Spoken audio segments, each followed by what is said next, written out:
Hey guys, what's happening? Welcome to the arcade and thank you very much for joining me. Now, when I make a new pickup, what I tend to do is do a nice little review of it so that people can get an idea of how I feel the build quality is, how the build process went, the features on the cabinet, any quirks or inconsistencies or issues that I might have had. And I will get to that with the Star Wars cabinet. However, I do like to do a little first impressions just to get them sort of out of the way, I guess. I'd want to have time with the cabinet before I put out a proper review, but I do like to go over some of the little bits that I've noticed while I've been building the cab or while I've just had a quick game of it or things like that. So this is the idea of this video, and we'll jump straight into it. Now, first things first, I was very pleased with how the cabinet arrived. It actually arrived a couple of days earlier than expected. Now, this is what I bought through Amazon's Prime sale. Or the Prime Day sale. I wasn't expecting this cabinet or any arcade cabinet to be going on sale in the Prime sale, so this was definitely one that caught me unawares. I don't know how many there were on sale, but they sold out very, very quickly. I spotted it at around, I think, about 7:30, 8 o'clock in that morning, and by about midday, 1 p.m, they were all gone. So I got very lucky with this because I picked it up for £466. That's down from its original $699, so that's a hell of a saving on that. I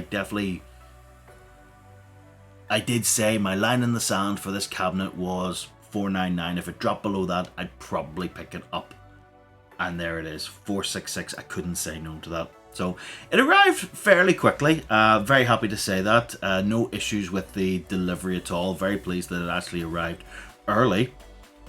And then on a Saturday night, I believe it was, I started to build it. Now, I've been building these things for a little while now. The instructions are all there, but I think I've got a bit of knowledge under my belt that I know how to put them together, and I can do it out of order. So I actually started with the riser this time, went through that, built that up to get it out of the way, and then went back and built the rest of the cabinet. And I did it with the riser first so I could put it into position because I really don't have a lot of room to build things in here anymore. It's a bit of a pain.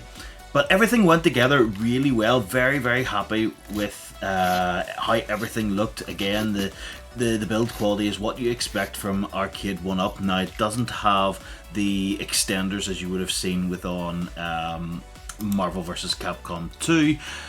So it's not as tall as that cabinet. It is one of the standard ones, and it is a little bit disappointing that the cabinet wasn't a deluxe cabinet. It is right, it does have its riser, but there are some additions to this cabinet that I really, really do like. So as she stands at the moment, she's sitting beside my Star Wars pinball table. So I moved Marvel vs. Capcom to the other side of the arcade because I figured I'd put the two side by side just because. So we do have our little Star Wars section now in the arcade, so I am very happy with it. The artwork on the cabinet looks absolutely amazing. I love the way that the art flows down into the riser itself and continues on. So that is definitely a big plus for me. The marquee is fantastic. It's very, very bright and vibrant. There are no light or dark spots anywhere that I can see. It's a very, very nice marquee. I do really like the artwork, the Atari and the Star Wars logo itself on it. One of the additions that I thought was really, really cool here is the light up coin door. Now, it's still the same sort of shape, the molded coin door that we would have seen within Marvel vs. Capcom 2 or a few other cabinets. However, this time around they have put a LED strip behind the two faux buttons, and they light up really nicely, as you can see. The control deck itself is something unique to the Star Wars cabinet. It's a proper flight yoke, and it's very, very well made. What I can say is that I didn't expect it to have as much resistance as it does. triggers are good. The thumb buttons on the top feel a little bit squishy, but they are working well. Like I say, there's a bit more resistance to it than I feel that I've seen on the actual cabinet when I was playing up in base arcade, but it works well. I'm happy with how it is. It's something unique, something I haven't experienced before on one of the home arcade cabinets.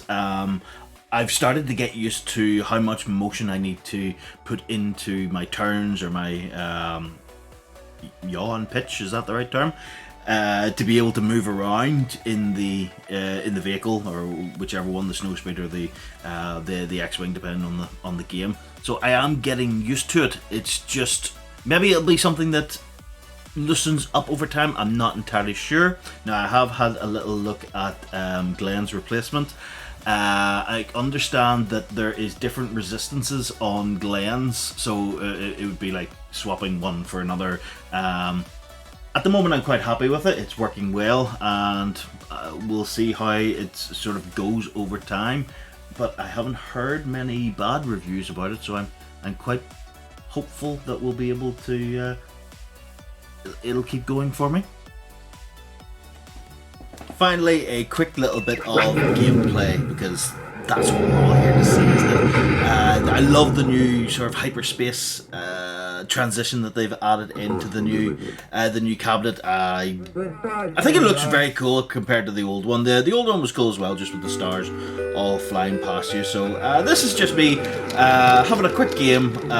Sorry about the bit of the glare on the screen, but I think it gets across. Like the screen is fantastic. Like the black on the space is fantastic looking.